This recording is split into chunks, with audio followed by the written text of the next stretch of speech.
Si nous en avons marre de nos politiques et des incessantes réclamations, il faut dire que pour une fois, ils réclament ce qu'il faut. Cette fois, ils veulent dialoguer. Au lendemain de la prise du pouvoir par le CNRD, un fait unique s'est produit.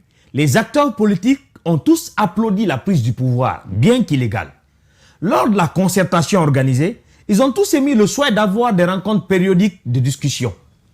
Plusieurs mois après, le gouvernement n'a pas l'air d'avoir envie de discuter. Du moins, c'est ce que réalisent les acteurs politiques en voyant les signaux émis par le CNRD et son gouvernement.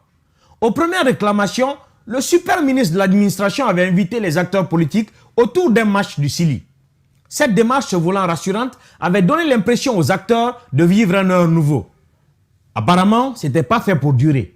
De ce jour à maintenant, le dialogue peine à se construire, car aucun cadre n'est mis en place pour discuter. Faute de dialogue, les acteurs tirent la sonnette d'alarme.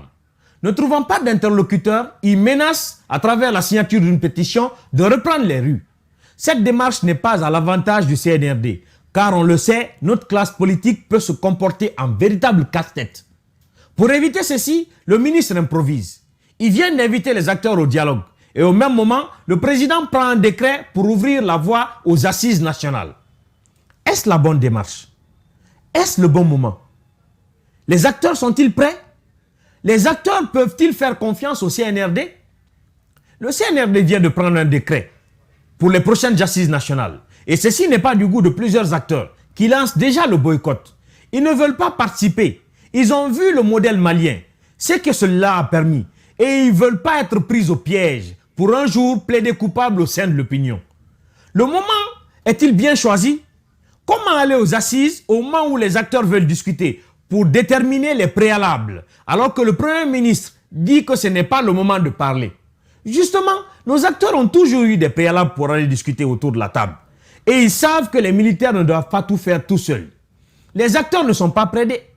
Ça seulement, il faut le dire. Il ne faut pas s'en cacher. Le CNRD n'est pas un partenaire crédible à leurs yeux. Même s'ils ne le crient pas dans tous les toits, ils disent dans les couloirs et se méfient du CNRD. Déjà qu'ils ne savent pas qui la compose et ne savent même pas sur qui faire pression. On est fort dans une discussion que lorsqu'on connaît son interlocuteur. Les acteurs politiques, sur ce point, n'ont aucune carte, donc ne maîtrisent rien. Et ce qui ne se dit pas, c'est que les acteurs ont désormais peur du délai de la transition, surtout après l'atterrissage de Dansa à la tête du CNT. Ils ont peur de rester dans ça.